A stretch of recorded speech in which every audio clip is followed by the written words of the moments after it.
saya akan menjelaskan tentang pengembangan konsep. Nah, pertama kita harus tahu dulu apa itu konsep. Di sini konsep adalah suatu pernyataan yang masih bersifat abstrak. Nah, yang maksud bersifat abstrak ini kan berarti tidak nyata ya, atau bisa juga didefinisikan sebagai pemikiran untuk mengelompokkan ide-ide atau peristiwa yang masih dalam angan-angan seseorang. Jadi misalnya kita mau ngadain acara ulang tahun, kita berangan-angan dulu seperti apa, mau dimeriahkan seperti apa ulang tahunnya gitu. Nah, jadi yang disebut angan-angan itu adalah yang dimaksud dari konsep tersebut. Nah, dalam bidang sosial istilah konsep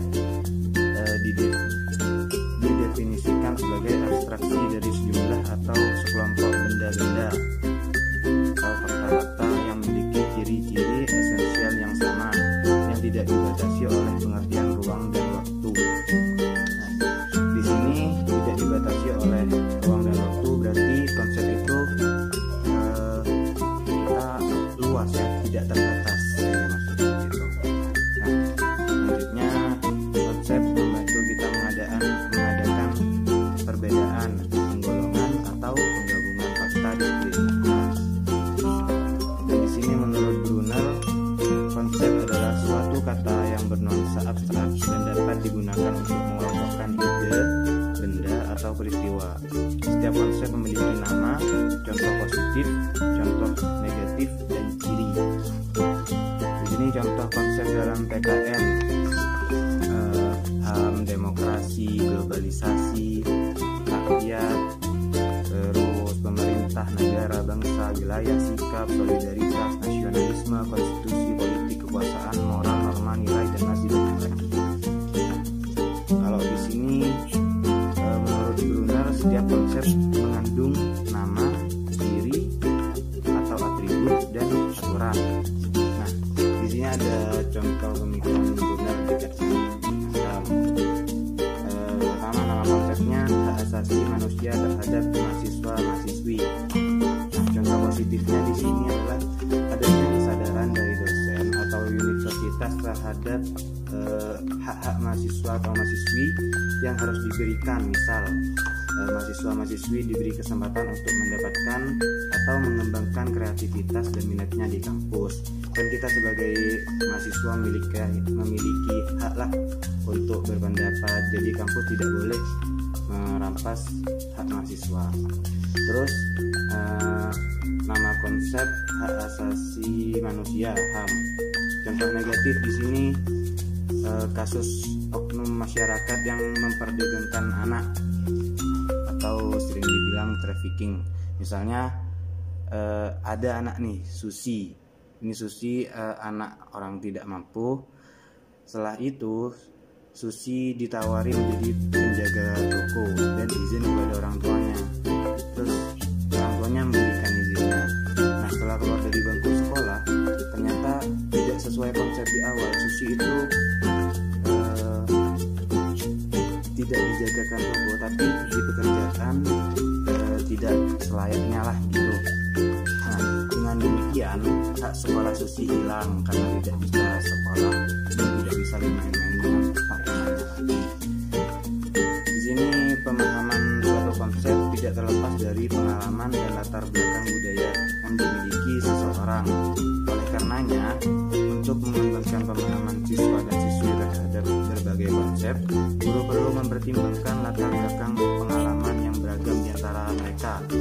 Misalnya, siswa sehari-hari yang hidup di kota besar mungkin memiliki pengalaman yang sedikit atau terbatas terhadap lingkungan pedesaan. Juga sebaliknya, siswa yang hidup di lingkungan yang terpencil memiliki pengalaman yang terbatas juga tentang perkotaan. Dengan demikian dapat disimpulkan bahwa konsep adalah semua pengertian yang terdapat di dalam pikiran seseorang tentang berbagai hal. Mungkin itu saja yang dapat saya sampaikan. Kurang lebihnya maaf. Assalamualaikum warahmatullahi wabarakatuh.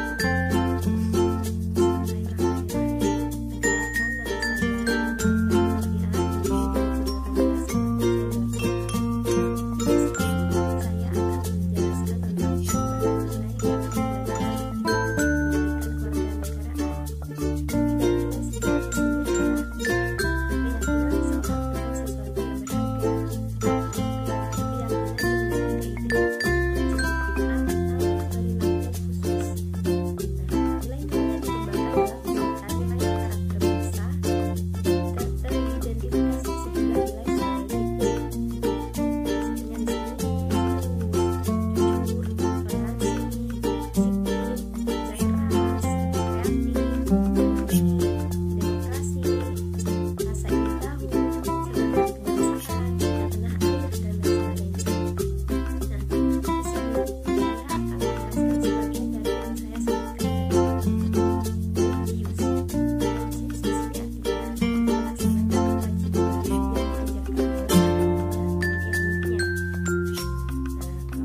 masuk waktu kuliah, ya segera lakukanlah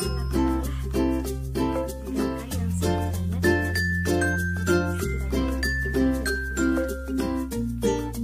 tidak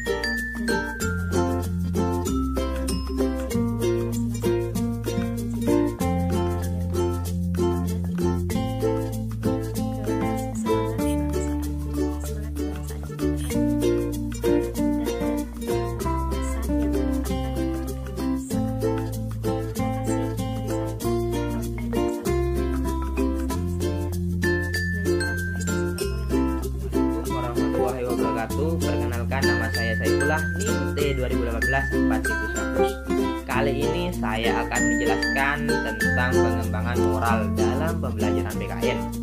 Kenapa? Karena moral dalam kehidupan manusia itu memiliki kedudukan yang sangat penting, dan nilai-nilai moral itu sangat diperlukan bagi manusia, baik sebagai pribadi maupun sebagai anggota suatu kelompok masyarakat. Karena peradaban suatu bangsa itu dapat dinilai melalui karakter moral masyarakatnya. Manusia dalam kehidupan harus mematuhi peraturan, norma-norma, aturan, adat istiadat, hukum, dan undang-undang yang berlaku. Karena moral merupakan tata cara dalam kehidupan, adat istiadat, dan kebiasaan yang digunakan dalam tumbuh kembang individu ataupun kelompok sosial untuk mencapai kematangan. Karena moral itu mengendalikan tingkah laku anak yang beranjak dewasa sehingga tidak melakukan hal-hal yang bertentangan dengan pandangan masyarakat, yaitu sistem pendidikan kita selama penguasaan kognitif, akademis, sementara efek afektif, dan psikomotorik. Faktor-faktor kemajuan teknologi dan informasi serta masuknya pengaruh kebudayaan barat yang masuk ke Indonesia secara bebas, karena ini sangat berpengaruh melalui sopan santunnya dalam berperilaku, gaya bicara, serta sikap toleransi yang sudah mulai berubah. Menghormati dan menghargai yang ada di lingkungan itu sendiri sudah kurang, sehingga nilai-nilai Pancasila itu tidak lagi dijadikan sebagai pedoman hidup generasi muda Indonesia saat ini.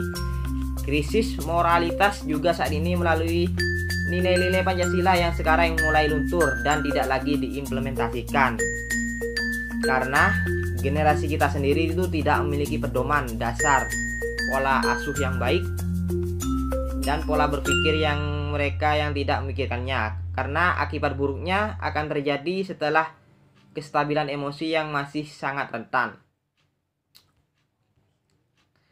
Bahkan banyak remaja saat ini yang tidak lagi malu mengumbar kebebasan pergaulan. Contohnya saja yaitu berpelukan saat berboncengan dan berpandangan seperti inilah yang memicu terjadinya pornografi dan pornoaksi. Sekian dari saya, mungkin ada ya salah kata yang terucap, mohon